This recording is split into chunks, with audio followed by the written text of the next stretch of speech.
മാന്യ സുഹൃത്തുക്കൾക്ക് ഇലഞ്ഞൂർ ബ്ലോഗിൻ്റെ പുതിയൊരു വീഡിയോയിലേക്ക് ഹാർദവമായ സ്വാഗതം. പ്രിയ സുഹൃത്തുക്കളെ, ഇന്ന് നമ്മൾ ചെയ്യുന്നത് നമ്മൾ ഒരു കുഴിക്കകത്ത് 4 ഏത്തവാഴ നട്ടിരുന്നു. അത് വളരെ നല്ല രീതിയിൽ കിളിച്ച് വളർന്നുകൊണ്ടിരിക്കുന്നു. അപ്പോൾ ഇത് ചെയ്തത് നമുക്ക് കുറച്ച് സ്ഥലമുണ്ട്. ഒരു 4 മൂട് വിത്ത് അല്ലെങ്കിൽ 4 കൊല, 4 കൂമ്പ്, 4 മൂട് നേത്രവാഴയുടെ പിണ്ടി, ഇതെല്ലാം നമുക്ക് ഭക്ഷണമായിട്ട് ഉപയോഗിക്കാൻ പറ്റും. കാരണം ഏറ്റവും കൂടുതൽ ഭക്ഷണമായിട്ട് ഉപയോഗിക്കാൻ പറ്റുന്നത് ഈ വാഴയാണ്. അതിൻ്റെ കൂമ്പെന്ന് വെച്ചാൽ വാഴപ്പൂ എന്നൊക്കെ പറയും. പിന്നെ മറ്റൊന്ന് കൊല വെട്ടിക്കഴിഞ്ഞാൽ അതിൻ്റെ പിണ്ടി, ഓളകളൊക്കെ പൊളിച്ച് കഴിയുമ്പോൾ കിട്ടുന്ന ആ പിണ്ടി. മറ്റൊന്ന് കൊല. അപ്പം പ്രത്യേകിച്ചും ഏത്തവാഴ. അപ്പോൾ ഏത്തവാഴ പൊതുവേ കൃഷി ചെയ്യാൻ സ്ഥലം കുറഞ്ഞു വരുന്ന ഒരവസ്ഥയാണ്. സ്ഥലം കൂടുതലുണ്ട്, അതൊക്കെ കാട് പിടിച്ച് കിടക്കുകയാണ്. അപ്പോൾ സ്ഥലം കുറച്ചുള്ളവരാണ് ഇന്ന് ഏറ്റവും കൂടുതൽ കൃഷിയിൽ ശ്രദ്ധിക്കുന്നത്. അപ്പോൾ നമുക്ക് അതുകൊണ്ട് വിസ്തൃതിയിൽ ഒരു തടമൊക്കെ എടുത്ത് ഇതിൻ്റെ വീഡിയോ ഞാൻ ഇട്ടിരുന്നു. 4 വാഴവിത്ത് നമ്മൾ നട്ടു, 4 വാഴവിത്തും കിളിച്ചു. അപ്പോൾ ഒരു ചുവട്ടിൽ 4 വാഴവിത്തൊക്കെ നട്ട് കൊല വെട്ടുക എന്ന് പറയുമ്പോഴത് വളരെ വിരളമായിട്ടാണ്. അപ്പം ഞാനിത് ചെയ്യുന്നത് വെച്ചാൽ സ്ഥലം വളരെ കുറവുള്ളവർക്ക്, ഒപ്പം വാഴയോട് സ്നേഹം, ഏത്തവാഴ ഓണത്തിന് അല്ലെങ്കിൽ എപ്പോഴെങ്കിലും ഏത്തവാഴ വേണം, ഏത്തക്കൊല വേണം എന്ന് ആഗ്രഹിക്കുന്നവർക്ക് ഉള്ള ഒരു വീഡിയോ ആണ്. അപ്പം ഒരു വാഴ വെച്ചാൽ, 2 വാഴ വെച്ചാൽ, 3 വാഴ വെച്ചാൽ, 4 വാഴ വെച്ചാലും ഒക്കെ നല്ല രീതിയിൽ പരിചരണം കൊടുത്താൽ 4 കൊലയും കിട്ടും. കാരണം ഇതിൻ്റെ ഞാൻ പരീക്ഷണം തുടങ്ങിയത് മറ്റുള്ള വാഴകൾ, ഇപ്പോൾ റോബസ്റ്റ, പൂവൻ വാഴ, പാളയം തുടങ്ങി, ഇതിനൊക്കെ ഞാൻ വാഴ വെക്കുമ്പോൾ ആദ്യം 1 മൂട് വാഴ വെക്കും. പിന്നീട് എന്തു ചെയ്യും, 2 വിത്ത് നിർത്തും, പിന്നെ 4 വിത്ത് നിർത്തും. അങ്ങനെ എനിക്ക് വളരെ ലാഭം ഉണ്ടാക്കാൻ കഴിഞ്ഞതിൻ്റെ അടിസ്ഥാനത്തിലാണ് ഇത്തരത്തിലെ ഒരു പരീക്ഷണത്തിന് ഞാൻ തയ്യാറായി. ആ പരീക്ഷണം വിജയിച്ചു. ഇതേപോലെ ഇത് കൃഷി ചെയ്യുന്നതിന് മുമ്പായിട്ട് ഞാൻ ഒരു കുഴിക്കകത്ത് 4 മൂട് വാഴ വെച്ചു. ഈ കാണിക്കുന്ന പോലുള്ള വളപ്രയോഗങ്ങളൊക്കെ ചെയ്തപ്പോൾ സാമാന്യം ഭേദപ്പെട്ട 4 കൊലകൾ എനിക്ക് കിട്ടി. പിന്നെ മറ്റൊരു കാര്യം ശ്രദ്ധിക്കേണ്ടത്, ഞാനിവിടെ അവലംബിക്കുന്നതെല്ലാം ജൈവ രീതിയിലുള്ള വളപ്രയോഗമാണ്. അതുകൊണ്ട് തന്നെ ഏത്തവാഴയ്ക്ക് പിടിപെടാൻ സാധ്യതയുള്ള 2-3 ദോഷങ്ങൾ, ഒന്ന് മാണപ്പുഴു, മറ്റൊന്ന് പിണ്ടിപ്പുഴു, വേറൊന്ന് ഇതിൻ്റെ ഇലകൾ ധാരാളമായിട്ട് വന്ന് മണ്ട അടച്ച് പോകുന്ന ആ ഒരു രോഗം. ഇത് ഉണ്ടാവാതിരിക്കാനുള്ള കാര്യം കൂടി ഇന്ന് ഞാൻ ഇതിനോടൊപ്പം പറയുന്നതാണ്. അപ്പം ഇതിനിപ്പം ഞാൻ വളം ഇടാനുള്ള ഒരു തയ്യാറെടുപ്പാണ്. കാരണം ഏത്തവാഴയ്ക്ക് ഏറ്റവും കൂടുതൽ വളം കൃത്യമായ സമയങ്ങളിൽ നൽകേണ്ടതാണ്. ഒരു മാസത്തിൽ ജൈവവളമാണെങ്കിൽ 2 തവണ വളമിടാം. അതല്ലെങ്കിൽ ഒരു മാസത്തിൽ 1 തവണയെങ്കിലും നല്ല രീതിയിൽ വളം ഇട്ട് കൊടുത്തെങ്കിൽ ഏത്തവാഴയ്ക്ക് നല്ല കുല കിട്ടത്തുള്ളൂ. നമ്മൾ പ്രത്യേകം ശ്രദ്ധിക്കണം. എന്നാൽ റോബസ്റ്റ, പളന്തുടൻ, പൂവന്, ഞാലിപ്പൂവൻ ഇവയ്ക്ക് തന്നെ അത്രയും ഒന്നും വേണ്ട. അപ്പോൾ ഇത് നല്ല രീതിയിൽ നമ്മൾ നോക്കണം. ഒപ്പം ഇപ്പം മഴയൊക്കെ പെയ്തുകൊണ്ടാണ് ഞാൻ ഇതിൻ്റെ ചുവട്ടിലെ കാടൊക്കെ ഇപ്പോൾ അങ്ങ് നീക്കം ചെയ്തു. നീക്കം ചെയ്തതിന് ശേഷം ആ കാട് നമ്മൾ നീക്കം ചെയ്യുമ്പോൾ കാട് ദൂരെയൊന്നും കൊണ്ട് കാണണ്ട, അതിന് ചുവട്ടിൽ തന്നെ നമ്മളങ്ങ് ഇട്ടാൽ മതി. അത് അഴുകി അങ്ങ് വളമായിക്കോളും. പിന്നെ ചെറുതായിട്ട് ഇതിൻ്റെ ചുവട്ടിലെ മണ്ണ് ഞാനൊന്ന് ഇളക്കാൻ പോവുകയാണ്. ചെറുതായിട്ട് ഇത് കണ്ടിട്ട് ധാരാളം സുഹൃത്തുക്കളെ കൃഷി ചെയ്തിട്ടുണ്ട്. അവർക്ക് എല്ലാവർക്കും വേണ്ടിയാണ് ഇത്. അവർക്കെല്ലാവർക്കും വേണ്ടിയാണ് ഈ വളപ്രയോഗ രീതി ഞാനിവിടെ വിശദീകരിക്കുന്നത്.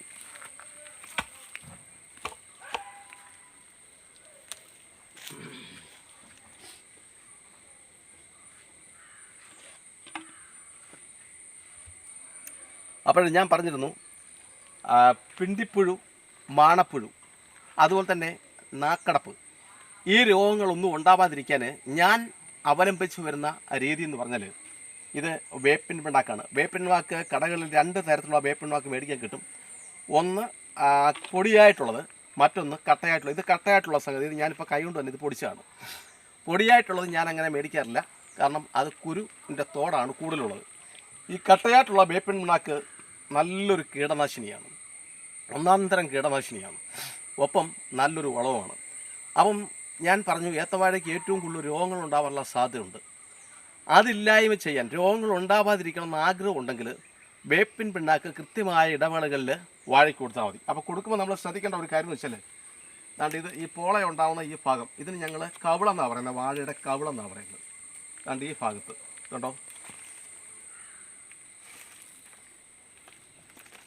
ഈ ഭാഗത്ത് കുറേശ്ശെ നമ്മൾ ഇട്ട് കൊടുക്കണം.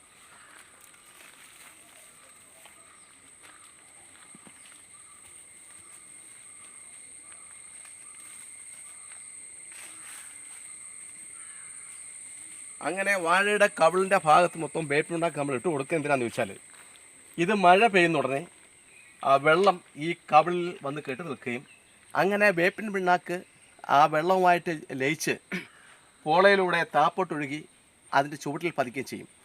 തൽഫലമായി ഈ പിണ്ടിപ്പുഴു ഉണ്ടാവാതിരിക്കാനും ഒപ്പം മാണപ്പുഴു ഉണ്ടാവാതിരിക്കാനും ഉള്ള സാധ്യത ഉണ്ട്. പിന്നെ മറ്റൊന്ന്, നമ്മുടെ ആ ചാനലിലെ സജീവ സാന്നിധ്യവും അഭീതാകാംക്ഷിയും ഒക്കെയായ ആ ഒരു മാഡം ഞാനൊരു സംശയം ചോദിച്ചിരുന്നു. വേപ്പിൻ പിണ്ണാക്കിന് പകരമായിട്ട് വാർ സോപ്പ് നമുക്ക് ഇതിൻ്റെ വാഴയുടെ കവിളുകളിൽ ഇട്ടാൽ പിന്നെ ആ പിണ്ടിപ്പുഴു ഉണ്ടാവത്തില്ല, മാണപ്പുഴു ഉണ്ടാവത്തില്ല എന്ന് അറിയാൻ സാധിച്ചു. ആരോ പറഞ്ഞതാണ്. അതിനകത്ത് എത്രമാത്രം യാഥാർത്ഥ്യമുണ്ട് എന്ന് ചോദിച്ചിരുന്നു. അപ്പോൾ അന്ന് ഞാൻ മറുപടിയായിട്ട് കൊടുത്തിരുന്നത്, അതിനുള്ള മറുപടി ഒരു വീഡിയോയിലൂടെ ഞാൻ ഇടാം. അപ്പം നമ്മുടെ ഒട്ടനവധി അഭ്യുതാകാംക്ഷികൾക്ക് അത് പ്രയോജനപ്പെടും എന്നുള്ളതാണ്. അപ്പോൾ അതിനുള്ള മറുപടി കൂടി ഞാൻ പറയുകയാണ്. സാധാരണഗതിയിൽ ഈ ബാർ സോപ്പ് എന്ന് പറയുന്നത് കാസ്റ്റിക് സോഡയാണ് കൂടുതലായിട്ട് അതിനകത്ത് അടങ്ങിയിരിക്കുന്നത്. അപ്പോൾ ഈ ബാർ സോപ്പ് നമ്മൾ വാഴയുടെ കവിളിൽ ഇങ്ങനെ അരിഞ്ഞു വെക്കുകയാണ്. തീർച്ചയായിട്ടും ബാർ സോപ്പും മഴവെള്ളം തമ്മിൽ ലയിച്ച് അത് താപ്പോട്ടൊഴുകി ഇതിൻ്റെ ചുവട്ടിൽ പതിക്കും. ഒരുപക്ഷേ മാണപ്പുഴുവും പിണ്ടിപ്പുഴുവും ഉണ്ടാവത്തില്ല എന്നുള്ളത് സത്യമായിരിക്കും. ഞാൻ പരീക്ഷിച്ച് നോക്കിയിട്ടില്ല. പക്ഷേ അങ്ങനെ ചെയ്യുന്നവരുണ്ടെന്നാണ് എൻ്റെ അറിവ്. പക്ഷേ ഒരു കാര്യം നമ്മൾ മനസ്സിലാക്കണം, ഈ കാസ്റ്റിക് സോഡ എന്ന് പറയുന്ന സംഗതിയൊക്കെ ചെടിയുടെ വേരിനെയും അതുപോലെ തന്നെ മണ്ണിലെ സൂക്ഷ്മാണുക്കളെയും നശിപ്പിക്കാൻ കഴിവുള്ള ഒരു വസ്തുവാണ് എന്നുള്ള സത്യം തന്നെയാണ്. അപ്പം അതുകൊണ്ട് അത് സ്ഥിരമായി നമ്മൾ ഇട്ട് കൊടുക്കുന്നുണ്ടേ ഈ സസ്യങ്ങളുടെ വേരുകൾ ദുർബലമാവാനും ഒപ്പം നമ്മൾ ഇട്ട് കൊടുക്കുന്ന വളം വലിച്ചെടുക്കാനും വിഘടിപ്പിക്കാനും കഴിയുന്ന മിത്ര കീടങ്ങളെ ഇല്ലാതാക്കാനും സാധിക്കാനുള്ള സാധ്യത ഉണ്ട് എന്ന് ഞാൻ വിശ്വസിക്കുന്നു. അതുകൊണ്ടാണ് ഞാൻ അത് അങ്ങനെ ഇതുവരെയും പറഞ്ഞു കൊടുക്കാത്തത്. പകരം നമ്മൾ ജൈവ കൃഷി ചെയ്യുന്ന കർഷകരാവുന്നുണ്ടെങ്കിൽ അല്ലെങ്കിൽ വീട്ടമ്മമാരോ ആരാവുന്നുണ്ടെങ്കിൽ നമ്മുടെ വീട്ടിൽ എപ്പോഴും വേപ്പിൻ പിണ്ണാക്ക് കാണുമല്ലോ. ഈ വേപ്പിൻ പിണ്ണാക്ക് നമ്മൾ ഇതിൻ്റെ ചുവട്ടിലും മണ്ടയ്ക്കും ഒക്കെ ഇട്ട് കൊടുക്കുന്നുടനെ ഉണ്ടാകുന്ന ഒത്തിരി ഗുണങ്ങളുണ്ട്. ഒന്ന്, ഏത്തവാഴ ആദ്യത്തെ ഒരു കൃഷിയോടുകൂടി അത് മൊത്തവും എടുത്തു കളയുകയാണ്. കാരണം മാണപ്പുഴു കയറും. എടുത്തു കളഞ്ഞിട്ട് അടുത്ത വെക്കുകയാണ്, അടുത്ത വാഴ വിത്ത് വെക്കുകയാണ് സാധാരണ ചെയ്യുന്നത്. എന്നാൽ ഞാൻ പറയുന്ന ഒരു കാര്യമുണ്ട്, ഈ കാണിക്കുന്ന പോലെ നിങ്ങൾ വളം ചെയ്താൽ ഈ 4 കൊല വെട്ടിക്കഴിഞ്ഞ് 4 വിത്ത് നിങ്ങൾക്ക് വീണ്ടും ഇവിടെ നിർത്താം. അപ്പോൾ ഇത്ര താമസമില്ലാതെ തന്നെ അടുത്ത 4 കൊലയും കൂടെ വെട്ടാം. ഉണക്കുള്ള സമയങ്ങളിൽ വെള്ളം ഒഴിച്ചു കൊടുത്താൽ മതി. ഈ കാണിക്കുന്ന വളങ്ങൾ മാത്രമേ ഉള്ളൂ. കാരണം മാണപ്പുഴുവും പിണ്ടിപ്പുഴുവും പൂർണ്ണമായിട്ട് ഒഴിവാകും. നമ്മൾ ഈ മാണം പിരിച്ച് കളയുന്നത്, അതായത് ഒരു വട്ടം കൃഷി ചെയ്തിട്ട് അടുത്ത തവണ അത് പിരിച്ച് കളയുന്നതിന് മാണപ്പുഴു ഉണ്ടായിട്ടാണ്. അത് പൂർണ്ണമായിട്ട് ഒഴിവാക്കാൻ നമുക്ക് വേപ്പിൻ പിണ്ണാക്ക് കൊണ്ട് സാധിക്കും. അപ്പം 4 മൂട് ഏത്തവാഴയ്ക്ക് ഞാൻ ഇതിന് ഒരു പാത്രം വേപ്പിൻ പിണ്ണാക്കാണ് വിതറി കൊടുക്കുന്നത്. ഓക്കെ,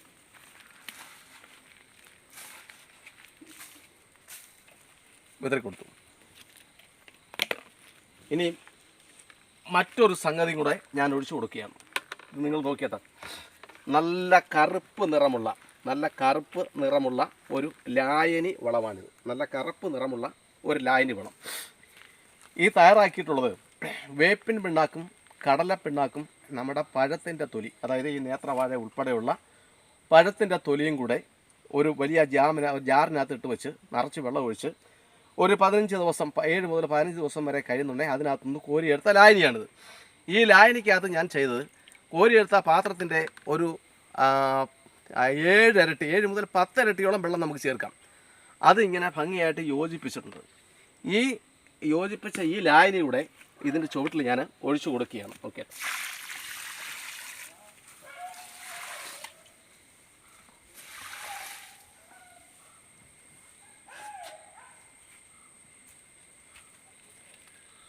അപ്പം ഇതിനൊന്നും തന്നെ വലിയ ചിലവുള്ള കാര്യമല്ല.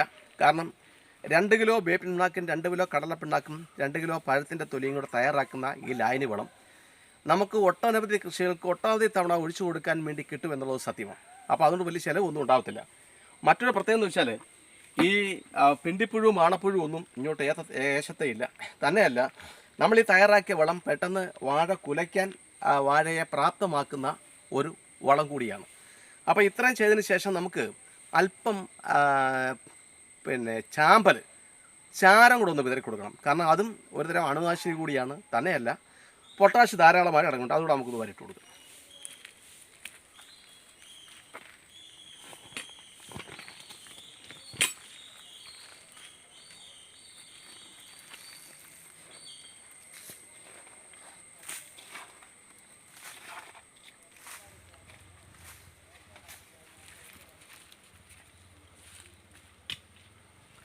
ഇനി നമുക്ക് അല്പം എല്ലുപൊടി ഇട്ട് കൊടുക്കാം.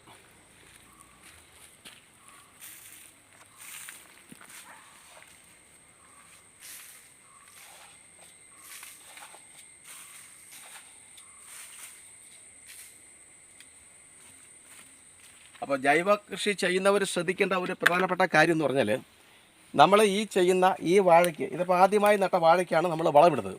ആദ്യമായി നട്ട ഈ വാഴയ്ക്ക് നമ്മളിട്ട വളം ഇത് പൂർണ്ണമായിട്ടും ഈ ചെടികൾ വലിച്ചെടുക്കത്തില്ല. മണ്ണിൽ ഈ വളത്തിൻ്റെ നല്ലൊരു അംശം അവശേഷിക്കും. അടുത്ത കൃഷിക്ക് കൂടി അത് ഉപയോഗപ്പെടും. തൊട്ടടുത്ത കൃഷിക്ക് കൂടി ഉപയോഗപ്പെടും. തുടർച്ചയായിട്ട് നമ്മൾ ജൈവവളം കൃഷി ചെയ്താലുള്ള നേട്ടം അതാണ്. മണ്ണിലെ ഫലഭൂഷ്ടി ഒരിക്കലും നഷ്ടപ്പെടുന്നില്ല. രണ്ടാമത്തെ തവണ ഇപ്പോൾ ഈ വാഴകളുടെ കുലകൾ ഒരുപക്ഷെ അല്പം വലിപ്പം കുറഞ്ഞാലും രണ്ടാമത് നമ്മൾ ഇതിൻ്റെ വിത്തിൽ നിന്നും കിട്ടുന്ന കുലകൾ വലിയ കുലകളായിരിക്കും.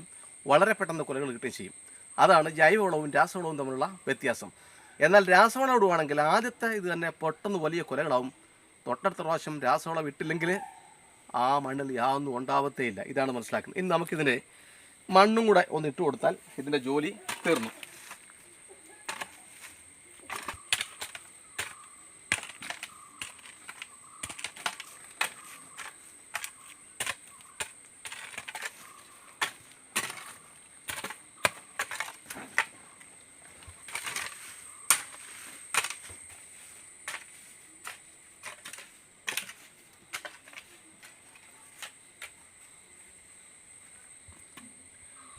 പ്രിയ സുഹൃത്തുക്കളെ, ഇത്തരത്തിൽ കുറച്ച് സ്ഥലത്ത് കൂടുതൽ കൃഷി ചെയ്യാൻ താല്പര്യമുള്ളവർ, ഇത്തരത്തിലുള്ള കൃഷി രീതികളെ, കൃഷിക്കാഴ്ചകളെ കാണാൻ താല്പര്യമുള്ളവർ, ഈ വിവരങ്ങൾ ശേഖരിക്കാനും മറ്റുള്ളവരിൽ എത്തിക്കാൻ താല്പര്യമുള്ളവരും ഒക്കെ ധാരാളമായിട്ടുണ്ടെന്ന് എനിക്കറിയാം.